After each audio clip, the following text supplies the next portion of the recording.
နာမည်လေးကိုပြောပြလို့ရမှာဟုတ်ကဲ့ပါကျွန်တော်ကတော့ဒီလေးခရိုင်မှာခရိုင်တောင်တိုင်းမှုတောင်ဝင်ထမ်းဆောင်နေတဲ့လက်ထောက်ပြည်တိုင်းထုံးရဖြစ်ပါတယ်ခင်ဗျာအခုဒီကျွန်တော်တို့ဒီကတ်ထရစ်အစင်းတော်နေဒီမှာလေးသာသနာနေဦးဆောင်ပြီး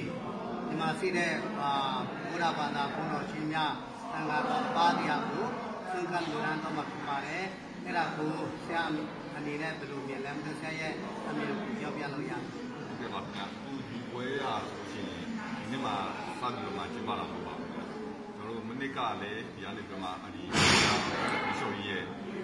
စီမံနဲ့ဒါလို့ရှိမှလည်းဆိုလို့ကျွန်တော်တို့ခရိုင်ကာနာကြီးရဲ့ပြီးတော့ကျွန်တော်တို့ရဲ့ဒေတာနာမှာဖြစ်တဲ့ကျူယူကနေပြမကျွန်တော်တို့တောင်းဝင်ပြီးဒီမှာတော့ကျွန်တော်တို့ဆောင်ခဲ့ပါတယ်မနစ်ကလည်းဒီလိုချိန်ကာလပါပဲခင်ဗျာဒီနေ့ကတော့ပို့ပြီးတော့မှဒီမှာခဏနာစီစီကာလနဲ့ဒီအာစီဆရာတော်ကြီးကနေပြမဆောင်ရတာဖြစ်ပါတယ်ဒါကျွန်တော်တို့ကလေးနေမီမှာကလေးခရိုင်အတွင်းမှာကျွန်တော်တို့ခရစ်ယာန်ရဲ့ဗုဒ္ဓဘာသာရဲ့အများစုဖြစ်ကြပါတယ်ရာခိုင်နှုန်းအဖြစ်ဆိုလို့ရှိရင်ကျွန်တော်တို့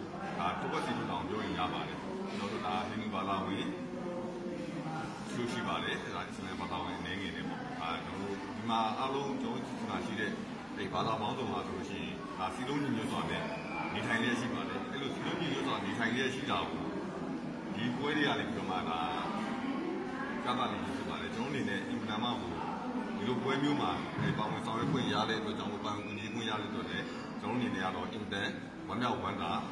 ဖြစ်ရပါတယ်ဒီပွဲကိုကျွန်တော်တို့ဒီအာစီဆရာတော်ကြီးကနေပြီးတော့မှထုတ်ခဲ့တဲ့ပွဲမှာအားလုံးလာကြမှာဖြစ်ပါတယ်ကျွန်တော်တို့ဒီအစ္စလာမ်မိသားစုတိုင်းဝိုင်းတွေလာပါမယ်ဟိန္ဒူတိုင်းဝိုင်းကျွန်တော်တို့မိသားစုတွေလည်းဒါလာရောက်ပြီးတော့မှဝိုင်းဝန်းကြမှာဖြစ်ပါတယ်ဒါကျွန်တော်တို့ခရိုင်ရဲ့ဒါကျွန်တော်တို့ဘာသာပေါင်းစုံကတိတိကျကျစွာနေထိုင်နေဆိုတဲ့တာရုံမှုဖြစ်တဲ့အတွက်တာရုံမပေါ့ဒါ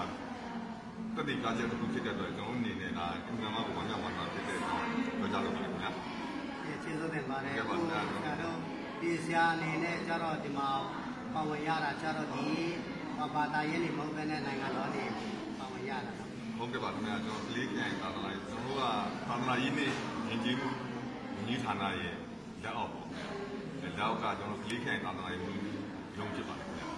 ဟုတ်ကဲ့ပါကျေးဇူးတင်ပါတယ်ကိုကျွန်တော်လည်းဒီဆရာတို့ဒီ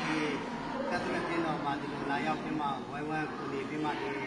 နိုင်ငံတော်အတွက်တိုက်ပြီးသူတဲ့ဘက်အတွက်ဒီချစ်ချင်းမေတ္တာတူပေါ်ဖို့ငြိမ်းချမ်းရေး